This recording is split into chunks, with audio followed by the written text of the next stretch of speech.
Hello दोस्तों, नमस्कार। My YouTube channel Shiv Kumar sir में आपका स्वागत है। आइए अगला टॉपिक दीर्घ संधि आपको स्टार्ट कराते हैं। और आपने चैनल को सब्सक्राइब नहीं किया हो तो प्लीज़ चैनल को सब्सक्राइब करें और पास में घंटी वाले बटन को दबाएं, जिससे आपको वीडियो का नोटिफिकेशन प्राप्त हो सके। वीडियो आपको अच्छी लगे तो लाइक कीजिए, कमेंट कीजिए और शेयर जरूर कीजिए।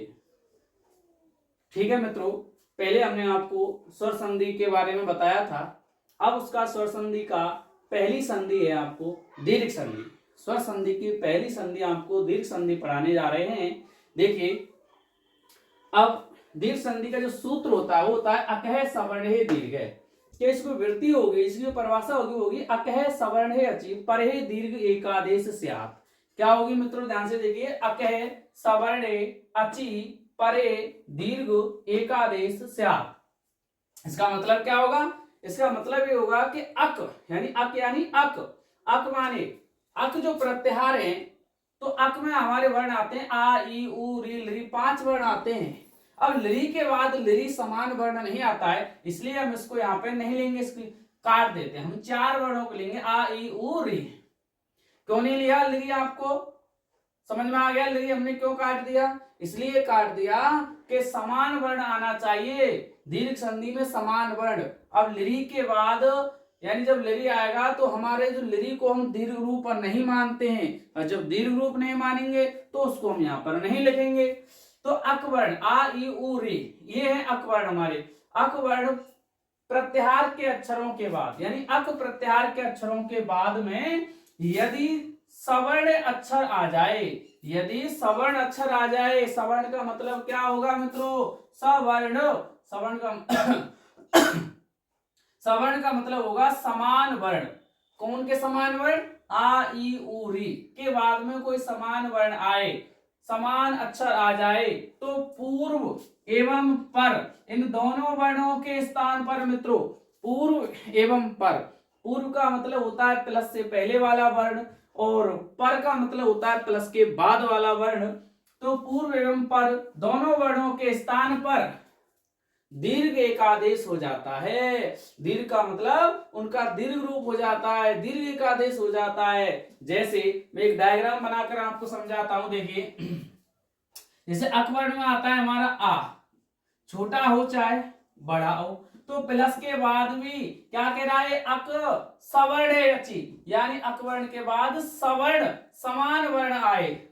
आज का मतलब कुछ स्वर ही होना चाहिए लेकिन समान। इधर आ है तो इधर भी आ होना चाहिए, छोटा आ हो चाहे बड़ा आ होना चाहिए। सवर्ण यानी समान वर्ण होना चाहिए। इधर ई है, छोटी हो चाहे बड़ी हो, तो प्लस के बाद भी छोटी ई हो चाहे बड़ी ई हो। इधर छोटी हो इधर बड़ी हो, इधर बड़ी हो इधर छोटी हो, या छोटी छोटी हो या बड़ी बड़ी हो, कोई सी भी हो लेकिन होनी चाहिए ई के बाद ई, यानी वर्ण होना चाहिए समान।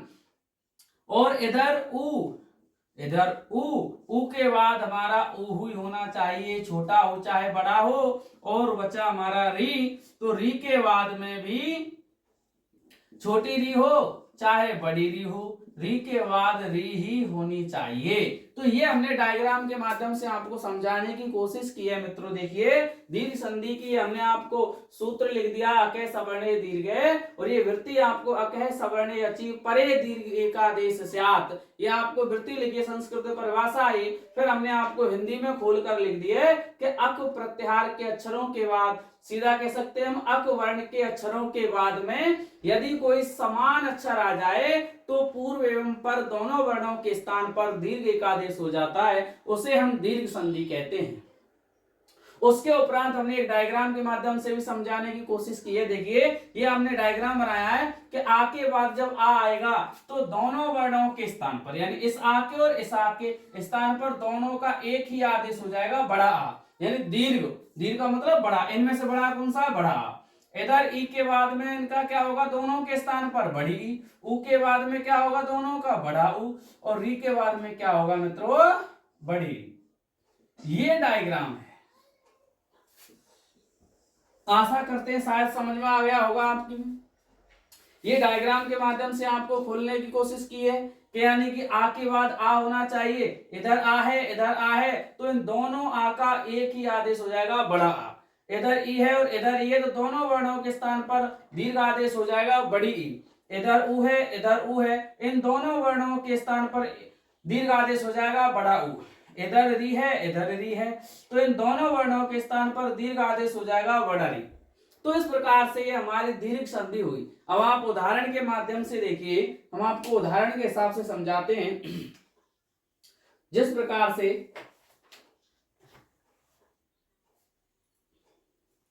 देखिए, जैसे एक उदाहरण देते हैं आ वाला, जैसे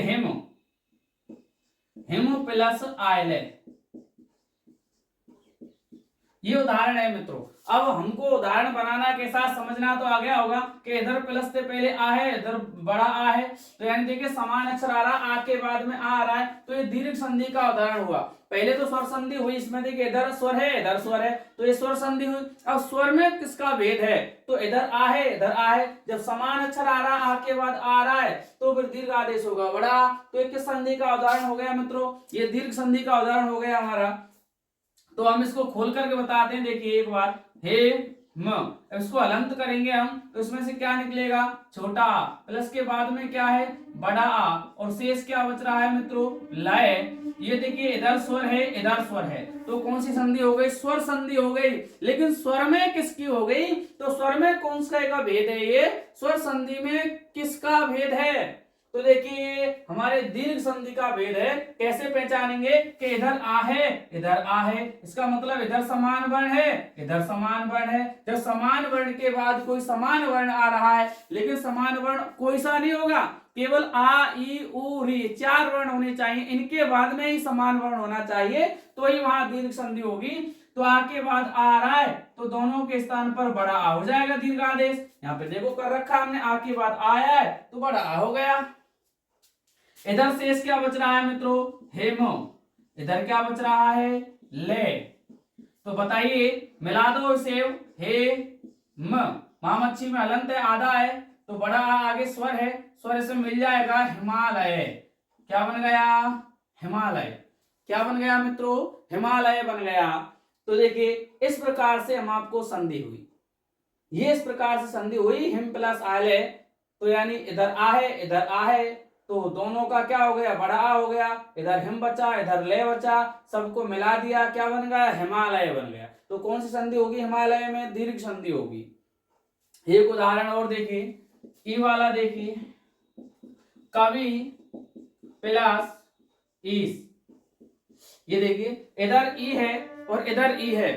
अब हम जब संधि करते हैं तो डायरेक्ट करते हैं मित्रों, यानी इधर ई है और इधर ई है, तो हम समान वर्ण हो गया, समान वर्ण हो गया तो दीर्घ संधि हो गई, तो दोनों के स्थान पर बड़ा आ हो जाएगा का, और इस ई और इस ई दोनों ई का मिला के बड़ी ई हो गई, तो कवि से है, संधि तो हो गई। इसी प्रकार से हम डायरेक्ट संधि करते हैं, लेकिन इन उदाहरणों को मैं एक एक उदाहरण आपके लिए खोल करके समझाता हूं, जिससे आपको समझ में बैठ जाए। तो देखिए का वो हलंत किया, इधर से ई निकला, इधर से बड़ी ई निकला, इधर से बचा। अब बताओ ई के बाद ई आया है कि नहीं आया है, बताओ समान स्वर आया है कि नहीं आया है। और हमारा सूत्र क्या कह रहा है, अक वर्ण के बाद कोई समान वर्ण आए तो दोनों के स्थान पर दीर्घ आदेश हो जाता है। इधर देखिए ई है इधर ई है, तो ई के बाद ई आ रहा है तो दोनों का बड़ी ई हो गई, तो यहाँ समान स्वर आ गया, इसलिए यहाँ दीर्घ संधि का उदाहरण हुआ है। तो क्या होगा, दोनों की जगह बड़ी ई हो गया। इधर शेष क्या बच गया, कब, इधर क्या बच गया, से। तो बताओ मिला दो, कवि से। आशा करता है यहां तक आपको समझ में आ रहा होगा। देखिए कवि, तो एक आ का उदाहरण हो गया, एक ई का उदाहरण हो गया, एक उ का उदाहरण और देखिए जिस प्रकार से एक उ का उदाहरण और देखो, बधु, बधु प्लस उत्सव। ये देखिए इधर उ है इधर उ है, तो मैं खोल करके समझाता हूं इसे। धा को हलंत किया, बड़ा उ इधर से निकला, इधर इधर छोटा उ है, शेष क्या बचा, तशव। तो ये देखिए उ के बाद उ आ रहा है, उ के बाद उ आ रहा है, समान वर्ण आ रहा है, उ के बाद उ आ रहा है, तो दीर्घ संधि हो गई। तो उ प्लस उ बराबर क्या होगा, बड़ा उ। इधर क्या बच रहा है, बध। इधर क्या बच रहा है, तशब। मिला के लिख दो मित्रों, बा धामे लगा बड़ा उ, इधर क्या बचा, तशब। वधूत शब्द क्या बना मित्रों, वधूत शब्द। समझ में आ गया आपको। एक आ का उदाहरण हो गया, एक ई का हो गया, ऊ का हो गया। एक उदाहरण और देखिए, री का, पितृ प्लस ऋणम। इधर देखिए, पितृ प्लस ऋणम। ये देखिए कि पितृ प्लस ऋणम, इधर री है, इधर री है, यानी समान अक्षर आ रहा है। री के बाद में जब री आए तो वहां दीर्घ संधि होती है मित्रों। यहाँ इधर देखिए री आ रहा है, तो मैं इसे खोलता हूं, तातराजू हलंत कर दिया, इधर से री निकाल लिया, और इधर प्लस के बाद में भी री है, इधर शेष दम बच रहा है। ये देखिए री के बाद जब री आ रहा है तो दोनों के स्थान पर एक ही री हो जाएगी, बड़ी री। दीर्घ आदेश हो गया यहाँ पर बड़ी री। इधर शेष क्या बच रहा है मित्रों, पी और त हलंत। इधर क्या बच रहा है, डम। तो मिला दो इसे, पी ता आधा है, बड़ी री की, ये तो छोटी री की मात्रा लग गई। अब इसको बड़ी री बनानी है तो एक मात्रा और लगा दो इधर, पितृणम। इस प्रकार से हमारा पितृणम बन के तैयार हुआ मित्रों। तो आशा करता हूं ये चार उदाहरण मैंने चारों के दे दिए, एक आ वाला, एक ई वाला, एक उ, एक री। चारों के उदाहरण मैंने खोल खोल कर समझा दिए, आपको समझाने की कोशिश की है। आशा करता हूं शायद समझ में आ चुका होगा। ये मैंने इस प्रकार से एक एक उदाहरण खोल करके आपको समझाया है, लेकिन ऐसे लिखना नहीं है हमको, ये केवल समझने के लिए है। जब संधि हमको करनी होती है तो डायरेक्ट करी जाती है। हिम प्लस आलय क्या होगा, हिमालय। कवि प्लस ईश क्या बनेगा, कविश। इस प्रकार से डायरेक्ट करते हैं हम। बधु प्लस उत्सव, यानी उ प्लस उ बराबर बड़ू, बधूत्सव। इस प्रकार से डायरेक्ट किया जाता है मित्रों। पितृ प्लस ऋणम, यानी री के बाद जब री आए तो पितृणम यहाँ बनेगा। ये जो हमने खोल के आपको समझाने के लिए बताया है केवल। अब और उदाहरण देते हैं आपके सामने। यहां तक आप